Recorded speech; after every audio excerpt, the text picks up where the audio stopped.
லட்சுமி கிச்சனில் பொள்ளாச்சி ஸ்டைல் தக்காளி குருமா எப்படி செய்யலாங்கிறத பார்க்கலாம். வாங்க வீடியோக்குள்ளே போகலாம்.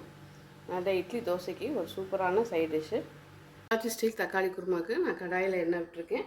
நான் ஒரு 2 பேர் அளவுக்கு எடுத்திருக்கேன். ஸோ அதனால் 2 பெரிய தக்காளியை போட்டு ஃபஸ்ட்டு வதக்கி எடுத்துடலாம்.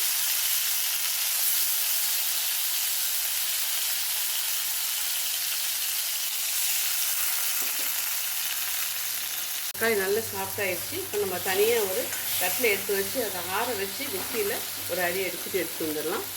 கடாயில் இன்னும் கொஞ்சம் எண்ணெய் விட்டுருக்கேன். கொஞ்சமாக வரமல்லி போட்டுக்கிறேன். மிளகு, கொஞ்சம் சீரகம் போட்டுக்கிறேன்.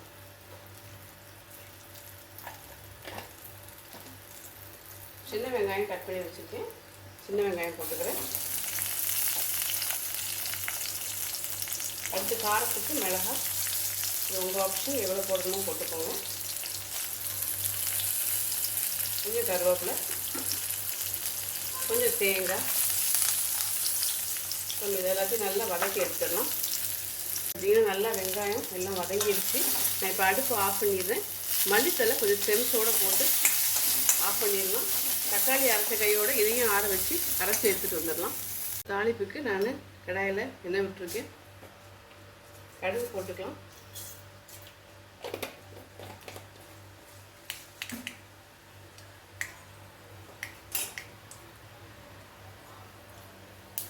கடுகு பொரிஞ்சு வர நேரத்தில் ஒரு பெரிய வெங்காயத்தை பொடிசாக கட் பண்ணி வச்சுக்கலாம்.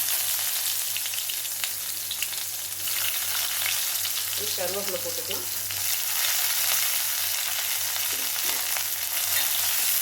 வதங்கிறதுக்கு நம்ம இந்த டிஷ்ஷுக்கு தேவையான உப்பு போட்டுடலாம்.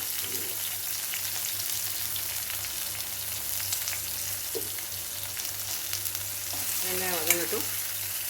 வெங்காயம் வதங்கிடுச்சு. நான் ஒரு பச்சை மிளகாவை கீறி போட்டுக்கிறேன்.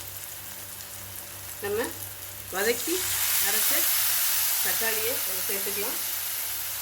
கூடவே கொஞ்சம் மஞ்சத்தூள் போட்டுக்கலாம். அடுத்து நம்ம வதக்கின இந்த வெங்காயம், இந்த மல்லி, சீரகம், மிளகு, தேங்காய் அது எல்லாத்தையும் சேர்த்துக்கலாம். அளவாக தண்ணி விட்டு நான் குருமா பதத்துக்கு எடுத்துக்கிட்டேன். இப்போ இது ஒரு கொதி வரட்டும். எல்லாமே நம்ம வதக்கி தான் அரைச்சிருக்கோம். இது ரெண்டும் நல்லா சேர்ந்து பிளெண்ட் ஆகணும். கொஞ்சம் கொதி வரட்டும். நல்லா கொதி வந்துடுச்சு. நல்ல வாசமாக இருக்குது. நீங்கள் யூஸ்வலாக சட்னி செய்கிறத விட இட்லிக்கு, தோசைக்கு இது மாதிரி ஒரு குருமா செஞ்சு பாருங்கள். நல்ல வாசமாக இருக்கும்.